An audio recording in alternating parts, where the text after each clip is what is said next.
Auzubillahiminash-shaytanir-rajeem. Bismillahir-rahmanir-rahim. Assalamualaikum.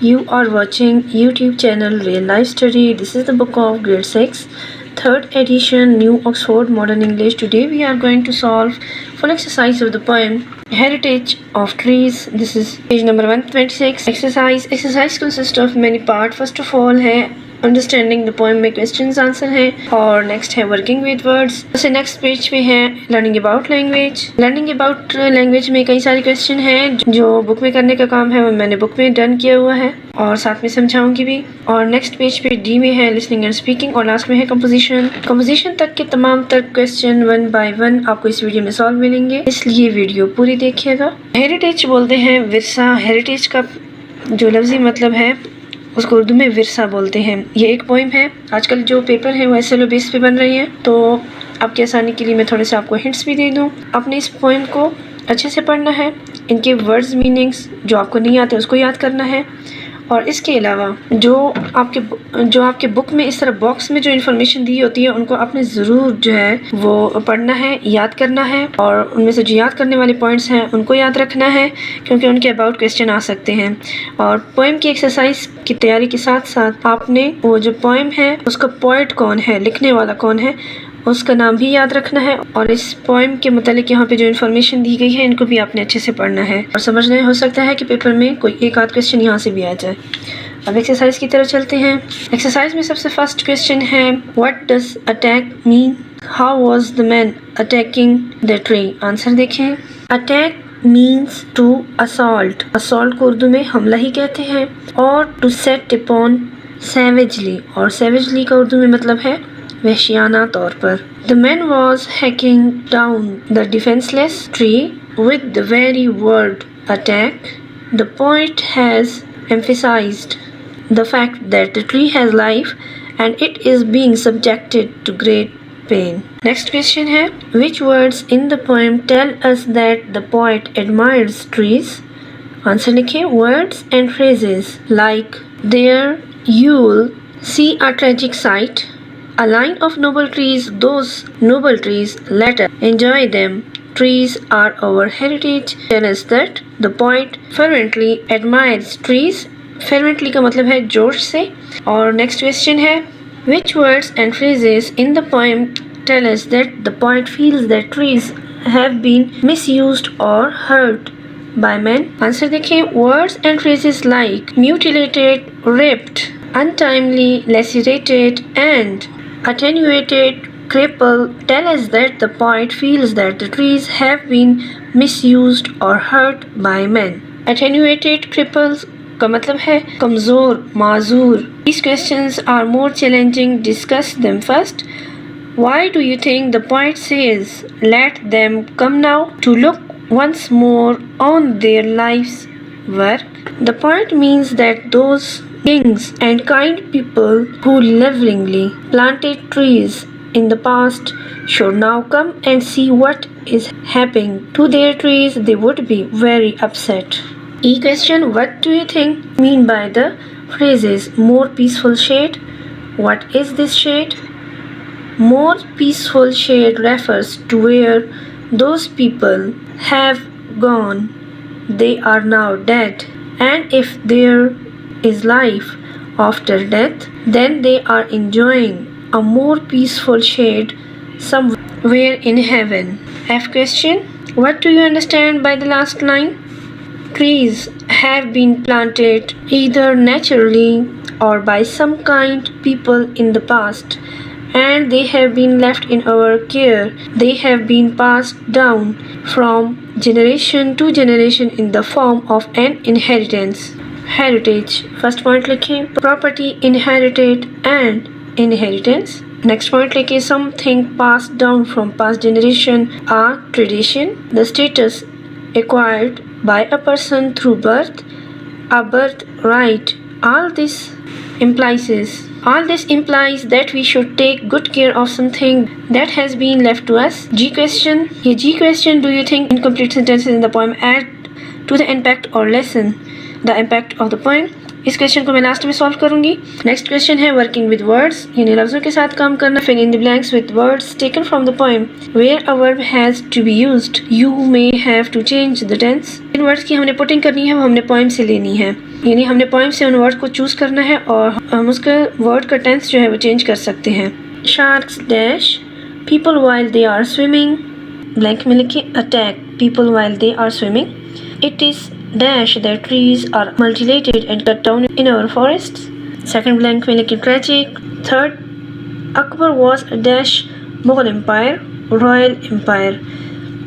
His dash departure brought us great sadness, untimely.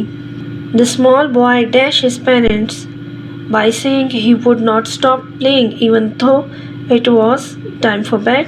छोटे बच्चे ने इनकार किया अपने वालिदैन से कि वो तब तक खेलना नहीं छोड़ेगा जब तक सोने का टाइम ना हो जाए। तो ये वाला वर्ड जो है ये पोएम में डिफे लिखा हुआ था। पोएम में ये वर्ड है डिफे, इसको चेंज करके डिफाइड, यहाँ इसको चेंज करने की ज़रूरत है तो यहाँ हमने लिख दिया है defied. The musician would able to continue composing music because of the dash of the king.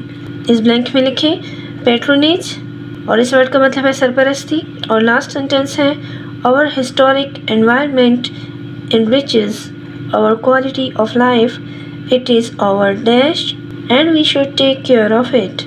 Anagram किसे कहते हैं? इस तरह अल्फ़ाबेट को इरेगुलर अल्फ़ाबेट में जो वर्ड लिखे होते हैं उनको एनेग्राम कहते हैं। IPRREA से कौन सा वर्ड बनता है? रिपेयर।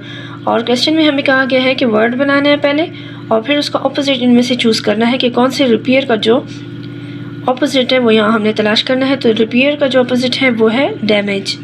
इसके आगे मैंने लिखा भी है ए, यानी नेक्स्ट वर्ड है वर्क। अनटाइमली और डी वर्ड बनेगा प्लांट, ई वर्ड बनेगा पीसफुल और जी है हॉली और इस एनेग्राम से बनेगा नोबल। और यहाँ मैंने लिखा हुआ है ए का आंसर है डैमेज, बी का आंसर है आइडलनेस, आइडलनेस का मतलब है सुस्ती, और सी वर्ड है अनटाइमली और इसका ऑपोजिट है अपॉर्चुनली। प्लांट अनरूट, ई पीसफुल पुरअमन और इसका ऑपोजिट है टर्बुलेंट। हंगामा खेज, एफ है स्वीट और इसका ऑपोजिट लिखे हेटफुल। हॉली विकेट, विकेट का मतलब है शरीर। नोबल अनडिग्निफाइड और अनडिग्निफाइड का मतलब है बेइज्जत। लर्निंग अबाउट लैंग्वेज यानी ज़बान के बारे में सीखना। आज यहाँ पे फ्रेजेस के बारे में सिखाया जा रहा है। फ्रेजेस किसे कहते हैं? उर्दू में फ्रेजेस का मतलब है जुमले। A phrases is a group of words, phrases लफ्ज़ों का वो ग्रुप है। इट एक्सप्रेसेस एन आइडिया, ये किसी आइडिया को जाहिर करता है। But it is not a complete sentence, लेकिन ये कोई कम्प्लीट सेंटेंस नहीं होता। फ्रेजेस क्या है? उर्दू में फ्रेजेस का मतलब है जुमले और जुमले उन अल्फाज का ग्रुप होता है जो किसी आइडिया का इजहार तो करता है लेकिन कंप्लीट सेंटेंस नहीं होता। When a group of words does the work of a part of speech, when a group of word यानी words का वो ग्रुप जो कि part of speech का काम करता है, it is called a phrase, उसे क्या कहते हैं? phrase कहते हैं। इस पूरे पैराग्राफ में adverbial phrases और adjective phrases के बारे में तफसील से समझाया गया है, एग्जाम्पल भी दी गई हैं। और नेक्स्ट ये वाला जो क्वेश्चन है ये इसी से मुतल्लिक है। इस सेंटेंसेस में हमने बताना है कि कौन सा एडवर्बियल फ्रेजेस है और कौन सा सेंटेंस जो है वो एडजेक्टिव फ्रेजेस हैं। तो first, the painter paints in a modern way. In a modern way क्या है? एडवर्बियल फ्रेज है। सेकेंड सेंटेंस में of great talent adjective phrase है। The desert is an area with very little vegetation in it, with very little vegetation in it, ये adjective phrase है। The train left the station at the correct time, at the correct time adverbial है। I found a flower with yellow and gold marks on it, with yellow and gold marks on it adjective है। The wedding will be held at my sister's house, at my sister's house ये adverbial है। The roads were repaired at great cost, at great cost adverbial है। We found a bracelet made of gold made of gold adjective है। Next question, use these adjective phrases in sentences of your own. हमें यहाँ कुछ words दिए गए हैं जिनके हमने सेंटेंस राइट डाउन करने हैं। फर्स्ट वर्ड है made of wood. The beautifully curved book shelf in the library is made of wood, showcasing the craftsmanship of the carpenter. Craftsmanship बोलते हैं कारीगरी को। नेक्स्ट वर्ड है between the two houses. The cat hid between the two houses during the storm. Next word है round the corner.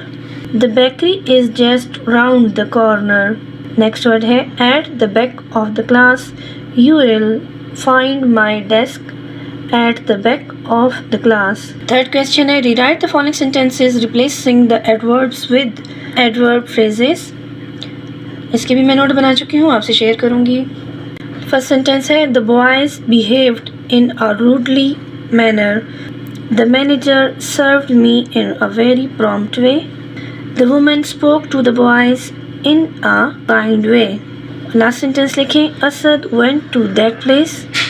Next है figurative language. Urdu में figurative का मतलब है, फिगरेटिव लैंग्वेज का मतलब है इस्तिलाही ज़बान। You have read about different figurative language devices such as alliteration and personification earlier grades. Figurative language uses words or expressions with a meaning that is different from the literal or actual meaning. Figurative language वो language है जो कोई poet, author, writer जब कुछ लिख रहा होता है तो अपने ख्यालात का इजहार indirectly कुछ भी कहने के लिए जिन वर्ड का वो चुनाव करता है figurative language कहते हैं। फिगरेटिव लैंग्वेज क्या है? फिगरेटिव लैंग्वेज वो लैंग्वेज है जो कोई पोएट, ऑथर, राइटर उन वर्ड का चुनाव करता है, वो वर्ड यूज़ करता है इनडायरेक्टली कुछ कहने के लिए, इनडायरेक्ट अपने रीडर को जो पढ़ने वाला होता है उसको समझाने के लिए इनडायरेक्ट वर्ड्स का यूज़ करता है। मीन्स लिखने वाला वो वर्ड्स यूज़ नहीं करता जो वो वर्ड वहाँ लिखने चाहिए, बल्कि वो वर्ड्स यूज़ करता है इनडायरेक्टली अपने सेंस को कन्वे करने के लिए। और इसकी मिसाल बिल्कुल ऐसी ही है जैसे हम कोई कलर्स जो हैं कलर अप्लाई करते हैं और कलर अप्लाई करने के लिए दो मुख्तलिफ या चीज़ों को डिफरेंट करने के लिए हम कलर्स का यूज़ करते हैं, और जब हम कलर का डिफरेंट कलर्स का यूज़ करते हैं तो वो चीज़ ज़्यादा नुमायाँ होके समझ में आती है। और फिगरेटिव लैंग्वेज की भी ऐसी ही मिसाल है कि जब कोई पोएट या ऑथर या राइटर अपने वर्ड्स को ज़्यादा नुमायाँ करने के लिए जिन वर्ड्स का यूज़ करता है उसको फिगरेटिव लैंग्वेज कहते हैं। और दूसरी बात यह है कि फिगरेटिव लैंग्वेज को समझने के लिए इमेजिनेशन की ज़रूरत होती है, ताकि हम ऑथर जो लिखने वाला है उसकी परसेप्शन को समझने के लिए या उनकी परसेप्शन को समझ सकें। और फिगरेटिव लैंग्वेज इसलिए भी यूज़ होती है ताकि हम जो लिखने वाला है उसने जो वर्ड्स यूज़ किए उसकी डेप्थ में जाएं, क्योंकि पोएट या ऑथर या जो राइटर है वो डायरेक्टली उन वर्ड का यूज़ नहीं करता है जो वर्ड वहाँ यूज़ होने चाहिए, बल्कि इनडायरेक्टली उन वर्ड्स का जब यूज़ करता है तो इमेजिनेशन क्रिएट होती है, जिसकी वजह से हमें ख़ुद ये इमेजिन करना पड़ता है कि यहाँ पे लिखने वाला क्या कहना चाह रहा है। यानी लिखने वाला ऑथर जो है या पोएट जो है वो कौन सा सेंस कन्वे करना चाह रहा है। या आप यूँ समझ लें कि ऑथर अपनी वर्डिंग को बेहतर करने के लिए जिन वर्ड्स का इंतखाब करता है, फिगरेटिव लैंग्वेज कोई ऑथर अपने वर्ड को अट्रैक्ट करने के लिए अपने जो लिखाई उन्होंने की होती है, जो लिखा होता है उसको अट्रैक्ट करने के लिए फिगरेटिव लैंग्वेज का यूज़ करता है। और दूसरा इसका मीन आप ये भी ले सकते हैं कि जैसे किसी चीज़ को रेफ़र करना होता है, क्योंकि वो ओरिजिनल वर्ड तो यूज़ नहीं कर रहा, और लिखने वाला वो ओरिजिनल वर्ड यूज़ नहीं कर रहा होता बल्कि रेफ़र कर रहा होता है उन वर्ड्स के ज़रिए समझाने के लिए दूसरे वर्ड्स को रेफ़र कर रहा होता है। यानी जो राइटर है जो कुछ वो डायरेक्टली कहना चाह रहा होता है वो डायरेक्ट नहीं लिख रहा होता, बल्कि उसके रेफरेंस के लिए जो वर्ड्स यूज़ करते हैं उनको फिगरेटिव लैंग्वेज कहा जाता है। फिगरेटिव लैंग्वेज के आगे और भी मिसालें हैं जिनमें यहाँ पे दो को मेंशन किया गया है, जिसमें एक है हाइपरबोल। हाइपरबोल क्या है? Hyperbole uses extreme exaggerations to emphasizes a thought. For example, a homework list was long. अब यहाँ पे रेफ़र किया गया है, वर्ड्स को डायरेक्ट यूज़ नहीं किया गया, बल्कि इस सेंटेंस का मतलब है होमवर्क बहुत ज़्यादा है, तो बहुत ज़्यादा होमवर्क के बजाय यहाँ पे दूसरे वर्ड्स को रेफ़र किया गया है। वो वर्ड्स कौन से हैं? Miles long, he run at the speed of light. अब यहाँ पे द स्पीड ऑफ लाइट ये एक्चुअल वर्ड नहीं है, बल्कि रेफ़र किए गए वर्ड्स हैं, तो इसको कहते हैं hyperbole. Now a person can't actually run at the speed of light. अब कोई शख्स रियल में तो लाइट की स्पीड से नहीं दौड़ रहा ना, सिर्फ ये रेफ़र किया गया है इन वर्ड्स को। So we know that this sentence is using a hyperbole और एन एग्जैजरेशन। ओनोमेटोपिया का मतलब है ऐसे अल्फाज का इस्तेमाल जो कि हमारी सेंस ऑफ हेयरिंग यानी हमारे जो सुनने की हिस्स होती है अपील करती हों, यानी जिसमें किसी साउंड या किसी आवाज़ का जिक्र किया गया हो, ओनोमेटोपिया कहते हैं। इसका इस्तेमाल शायरी में होता है, अक्सर पोइट इसका यूज़ करते हैं। जिससे किसी चीज़ की आवाज़ साबित करना मकसूद हो तो उसे ओनोमेटोपिया कहते हैं। जैसे हम यहाँ एग्जांपल भी दी गई है, सिजल। अब सिजल, आई सिजल यहाँ पे यूज़ हुआ है, कोई और आवाज़ साबित करना है। I hear the sausage sizzle in the pan. अगर मैं एक मिसाल आपको दूँ, जैसे अब घड़ी चल रही होती है तो घड़ी चलने से जो आवाज़ पैदा होती है टिक टिक की, तो ये वाला जो लफ्ज़ है टिक टिक का, ये क्या है? तो इस आवाज़ को क्या कहेंगे? ओनोमेटोपिया कहेंगे। ओनोमेटोपिया आर साउंड वर्ड, ये साउंड वर्ड होते हैं। They mimic the sound of something, ये किसी आवाज़ की नकल कर रहे होते हैं। For example sizzle, I hear the sausage sizzle in the pan. अब यहाँ पे सिजल जो वर्ड यूज़ हुआ है ये एक आवाज़ है जिसको इस सेंटेंस में इस्तेमाल किया गया है। The word sizzle sound like the sound sausage would make while being fried. अब यहाँ पे हमें कुछ सेंटेंसेस दिए गए हैं। इन सेंटेंसेस में हमने बताना है कि कौन से सेंटेंसेस में हाइपरबोल का यूज़ हुआ है और कौन से सेंटेंस में ओनोमेटोपिया का यूज़ हुआ है। She thought she was the best tennis player on this planet. First sentence में the best tennis player on this planet hyperbole है, अ मिलियन टाइम हाइपरबोल है, पुर ओनोमेटोपिया वर्ड है, और ये सारा सेंटेंस हाइपरबोल है। और सेकंड लास्ट सेंटेंस में स्प्लैश ओनोमेटोपिया है, और लास्ट में बूम onomatopoeia है। Listening and speaking, your teacher will read a short passage about a famous personality. Listen to it carefully with your book closed. After the passage has been read once, it will be read again while your teacher is dictating the passage for the second time. Take some notes and then try to answer the questions your teacher will ask you. You may look at your notes to help you. अपने book के last में जाएं, page number 153 पे आ जाएं। Exercise D में ये passage दिया गया है, इस पैसेज को गौर से पढ़ें। उससे नेक्स्ट पेज पर भी ये मौजूद है, और लास्ट में इसी पैसेज के मतलब यहाँ क्वेश्चन दिए गए हैं। इन क्वेश्चन को इसी पैसेज से आपने रीड करके इनके आंसर देने हैं। बहुत ईजी है, ये आप खुद कर सकते हैं। लास्ट क्वेश्चन है ई कंपोजिशन। कंपोजिशन की तरफ बढ़ने से पहले अगर मेरी ये वीडियो आपको अच्छी लगे तो इस वीडियो को लाइक करें, और अगर मेरी ये वीडियो आपके काम आ रही है, ये वीडियो आपकी सहूलत के लिए बनती है, और अगर ये आपके काम आ रही हैं तो चैनल को सब्सक्राइब करें। बेल आइकॉन के बटन को भी प्रेस करना ना भूलिएगा, क्योंकि इस तरह मेरी हर नई आने वाली वीडियो आपको टाइम पे मिल सकेगी। क्वेश्चन की जाने बढ़ते हैं। Many of the world's forests do not exist anymore because man has used wood for fuel and construction. Can you think of ways in which we can protect trees? आप सोच सकते हैं कि हम जो ट्री है उनकी प्रोटेक्शन कैसे कर सकते हैं, उनको हम कैसे बचा सकते हैं। Write a letter to your local paper about the trees in your neighborhood, outlining your ideas to preserve them. और इसका नेक्स्ट क्वेश्चन है, look at how an address should be written on an envelope. Write the address of your school on this envelope. यहाँ हमने इस question में सीखना ये है कि हम लेटर कैसे लिखेंगे और एनवेलप यानी इस लिफाफे के ऊपर एड्रेस कैसे लिखेंगे। इसी बुक के एंड में पेज नंबर 152 पे लेटर राइटिंग का तरीका अच्छे से समझाया गया है कि एड्रेस कहाँ लिखना है, डेट कहाँ लिखनी है, और जब आप लेटर का आगाज़ किस तरीके से करेंगे और अपने लेटर का एंड कैसे करेंगे। कुछ इस तरह के अल्फाज से करेंगे और लास्ट में अपना नाम यहाँ लिखेंगे। और इस क्वेश्चन का आंसर जो है मैं राइट डाउन कर चुकी हूँ, आपसे शेयर करूँगी। इसी तरह आपने ऊपर एड्रेस लिख लेना है, और जो भी आपका एड्रेस है सब्जेक्ट भी लिखते हैं और सब्जेक्ट है इसका protecting our neighbourhood trees. I am writing to address the urgent need for trees preservation in our community.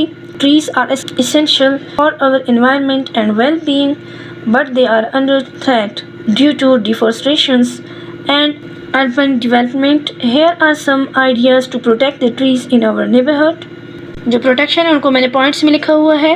Organise tree planting event, advocate for tree friendly urban planning, awareness about the importance of trees, support and enforce local tree protection laws, establish tree preservation groups, promote responsible disposal of tree waste.